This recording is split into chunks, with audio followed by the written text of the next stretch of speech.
ಜನ ಬಂದಿರೋದೇ ಇವತ್ತು ಈ ರಾಜ್ಯಪಾಲ ನೋಡೋದಕ್ಕೆ.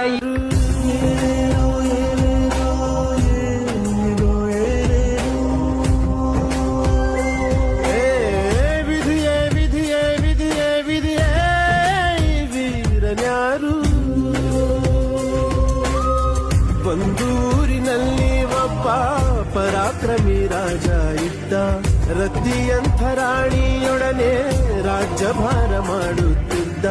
ತಾನು ತನ್ನ ಪ್ರಾಣ